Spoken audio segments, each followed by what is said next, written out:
Vamos para o segundo vídeo da série Como desenvolver a sua genialidade. Lembre-se que no vídeo passado eu falei sobre uma obra importante de Michael Gallup, um americano, na qual ele descreve como descobrir sua genialidade, 10 mentes brilhantes, 10 gênios na história da humanidade, pelo menos do Ocidente. Dentre eles, ele fala de Sócrates, sobre o qual eu vou falar hoje um pouco. Mas antes é preciso lembrar que para desenvolver a sua genialidade, você não pode ficar passivamente esperando o que eu tenho a dizer. Antes é preciso pegar o seu bloco de anotações e a caneta e fazer rigorosamente aquelas atividades que eu for orientando ou outras que você achar oportuno dentro da sua criatividade. No vídeo passado, eu recomendei que você destacasse 5 grandes gênios ou grandes pensadores que influenciam ou influenciaram sua vida e dizer por que esses caras são importantes na sua história.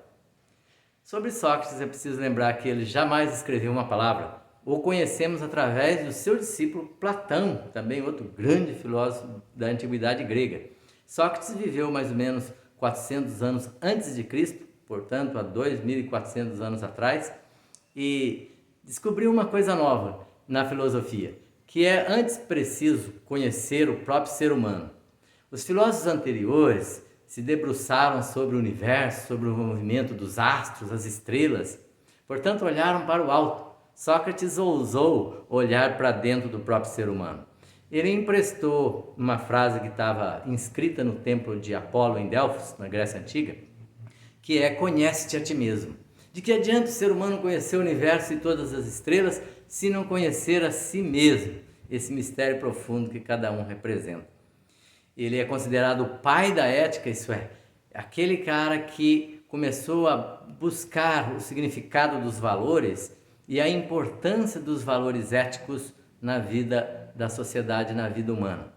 Portanto, entender o que é felicidade, a verdadeira felicidade, o que é bem, o que é paz, o que é ternura, o que é solidariedade, democracia, o que é bem comum, enfim, cidadania, esses conceitos foram fundamentais no pensamento de Sócrates, de tal forma que, ao levar a juventude a questionar, a refletir sobre os valores éticos profundos e a questionar aquilo que acontecia da prática da política ateniense de seu tempo, isso foi tão revolucionário que levou o Senado lá, grego, a condená-lo à morte. E sabe de que ele morreu? Ele mesmo bebendo veneno chamado cicuta, porque condenado à morte, preferiu ele mesmo executá-la.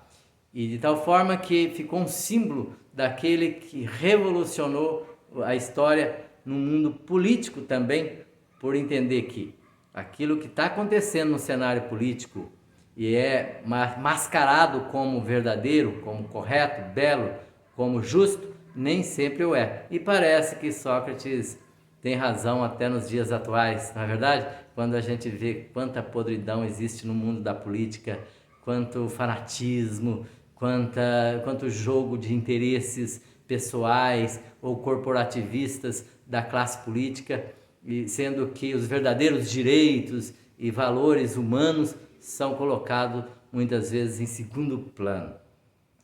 Sócrates, no final da vida, ele chegou a uma conclusão importante, e é um outro lema conhecido da sua filosofia, que é: sei que nada sei. Você já deve ter ouvido falar essa frase. Sei que nada sei, não é um sei que nada sei, não quero saber e tenho raiva de quem sabe. Ao contrário, é um sei que nada sei, que busca sempre compreender mais, porque quanto mais o ser humano se aprofunda em algum tipo de conhecimento, mais ele se dá conta de que está longe da verdade a respeito desse assunto. Eu me lembro de uma entrevista que uma jornalista fez com um freizinho, um frade franciscano, lá no sul. O cara era perito em abelhas, tinha estudado 50 anos da vida dele sobre um único inseto, abelha.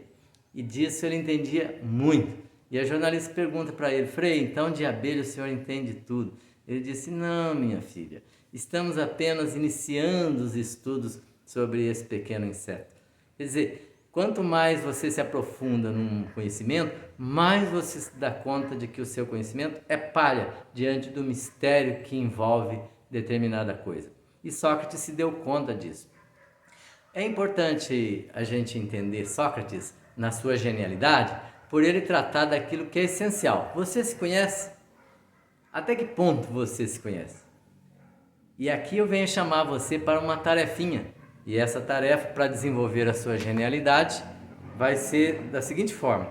Você vai descrever um jogo de sete realidades ou 7 situações existenciais suas. E aí você pega a sua anotação, faça um mapa mental, elabore uma coisa bonita, faça de tal forma que fique uma obra de arte, se quiser desenhe, mas que envolva esse jogo do 7.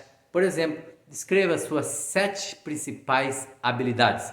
Aquilo que você tem facilidade de fazer, aquilo que você faz bem.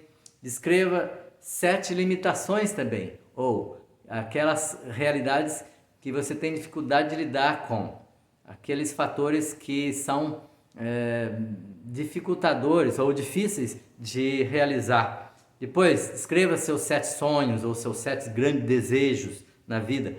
Coloque aí no papel seus 7 amigos, principais amigos, os seus 7 principais valores, bem como também os seus principais hábitos, os seus 7 hábitos bons. E não esqueça, coloque também os 7 principais hábitos ruins ou negativos. Coloque ainda os seus 7 medos. E assim você vai fazer um mapeamento de alguns elementos importantes. Mesmo que você não consiga descrever 7, coloque quantos puder. E por fim, descreva como você lida com aqueles fatores que são, digamos, desagradáveis ou que emperram o seu desenvolvimento, o desenvolvimento do seu ser, da sua pessoa, das suas habilidades. E depois, descreva de que maneira você utiliza de forma otimizadora, de forma positiva, aqueles elementos ou aquelas situações existenciais que são favoráveis ao seu desenvolvimento. Essa é a grande atividade que você vai desenvolver no seu Conhece-te a ti mesmo. Eu vou ficando por aqui, um grande abraço para você e até a próxima.